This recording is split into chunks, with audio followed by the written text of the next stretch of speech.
Roman റെയിൻസിന്റെ return ഇപ്പോൾ confirm ആയിട്ടുണ്ട്. അത് എന്നാണെന്ന് നോക്കാം. അതിനോടൊപ്പം സെത്ത് റോളൻസ് തിരിച്ചു വന്നാൽ ആരുടെ കൂടെയാണ് മാച്ച് ചെയ്യാൻ ചാൻസ് ഉള്ളത് എന്നും ഈ വീഡിയോയിൽ പറയാം. അതിനോടൊപ്പം ഒരുപാട് റൂമർ വരുന്നുണ്ട്. കോഡി റോഡ്സ്, റോക്ക് ഇവർക്ക് ചാമ്പ്യൻഷിപ്പ് മാച്ച് റെസൽമേനിയ 41 നടക്കുമെന്ന് പറഞ്ഞുകൊണ്ട്. അപ്പോൾ അതിന് സാധ്യതയുണ്ടോ എന്ന് വീഡിയോയുടെ അവസാനം പറയാം. ഞാൻ രാവിലെ സെത്ത് റോളൻസ്, റോമൻ റെയിൻസ് ഇവരുടെ സ്റ്റോറി വീഡിയോ ചെയ്തിട്ടുണ്ടായിരുന്നു. സെത്ത് റോളൻസ് എന്തുകൊണ്ടാണ് ഷീൽഡ് ഗെറ്റപ്പിൽ വന്നത് അതെല്ലാം ഉൾപ്പെടുത്തിക്കൊണ്ട് ഒരു വീഡിയോ ചെയ്തിട്ടുണ്ടായിരുന്നു.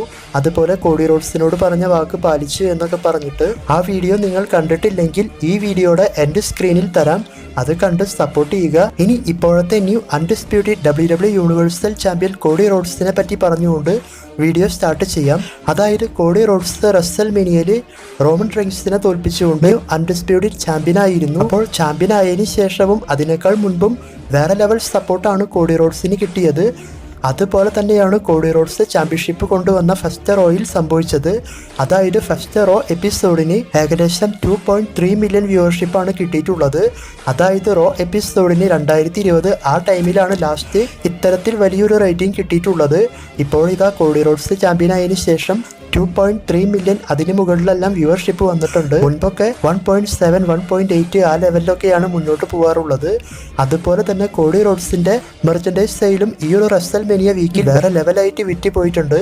അതായത് ഏകദേശം 1 മില്യണിന് മുകളിൽ കോഡി റോഡ്സിൻ്റേത് മാത്രമായിട്ടുള്ള മെർച്ചൻഡൈസ് WWE വിറ്റിട്ടുണ്ട് എന്നാണ് നമ്മൾക്കറിയാൻ സാധിച്ചത്. അപ്പോൾ ഇതും ഒരു നല്ല കാര്യം തന്നെയാണ്. എന്തായാലും ഈ ഒരു ലെവലിൽ തന്നെ കോഡി റോഡ്സിനെ WWE മുന്നോട്ട് കൊണ്ടുപോയാൽ സെറ്റായിരിക്കും.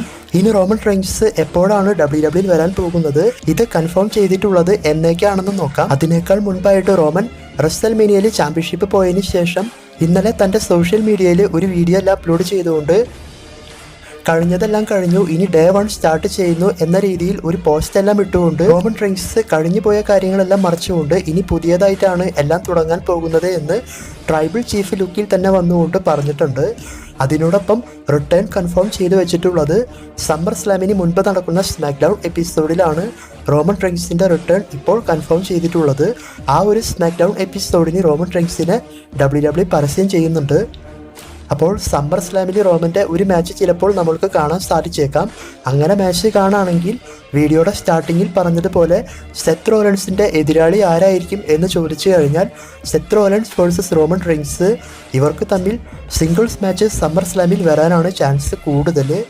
കാരണം ഇവരുടെ സ്റ്റോറി എൻഡ് ആയിട്ടില്ല. ആ ഒരു മാച്ചും ക്ലീൻ ആയിട്ടുള്ള വിന്നായിരുന്നില്ല റോയൽ റംബിൾ 2020 നടന്നത്. അതുകൊണ്ട് സെത്ത് റോളൻസ് തിരിച്ചു വരുമ്പോൾ റോമൻ റെയിൻസ് ആയിരിക്കും നെക്സ്റ്റ് ഓപ്പോണൻ്റ് ആയിട്ട് വരാൻ പോകുന്നത്. ഇത് റൂമറാണ് റോമൻ വേഴ്സസ് സെത്ത് മാച്ച് നടക്കുമെന്ന്. പക്ഷേ റോമൻ്റെ റിട്ടേൺ കൺഫേം ആണ് സമ്മർ സ്ലാമിന് മുൻപ്. എന്തായാലും എല്ലാം വെച്ച് നോക്കുമ്പോൾ ഈ മാച്ച് തന്നെയാണ് നടക്കാൻ ചാൻസ് ഉള്ളതായിട്ട് എനിക്ക് തോന്നുന്നത്. പിന്നെ കോഡി റോഡ്സ്, റോക്ക് ഇവരുടെ മാച്ച് റെസൽമേനിയ 41 നടക്കുമെന്ന് പറഞ്ഞുകൊണ്ട് ചില റൂമർ ന്യൂസ് എല്ലാം വരുന്നുണ്ട്. അപ്പോൾ അതൊന്നും നോക്കേണ്ട യാതൊരു കാര്യവുമില്ല. റെസൽമേനിയയിലേക്ക് ഇവരുടെ മാച്ച് മാറ്റിവെക്കില്ല. കാരണം റെസൽമേനിയയിൽ റോമൻ വേഴ്സസ് റോക്ക് മാച്ചാണ് WWE സെറ്റ് ചെയ്യുക. അതുകൊണ്ട് റെസൽമേനിയയിൽ ഈ മാച്ച് നടക്കാൻ ചാൻസ് ഇല്ല. കോഡിയായിട്ടുള്ള മാച്ച് സൗദി ഈവൻറ്റിലായിരിക്കാം ആ മാച്ച് WWE സെറ്റ് ചെയ്യുക. എന്തായാലും ആ മാച്ചിൻ്റെ അവസാനം തന്നെയായിരിക്കും റോമൻ വന്നുകൊണ്ട് റോക്കുമായിട്ട് സ്റ്റോറി സ്റ്റാർട്ട് ചെയ്യുക. മറ്റൊരു വീഡിയോയുമായി കാണുന്നതിന് ബൈ. Thanks for watching.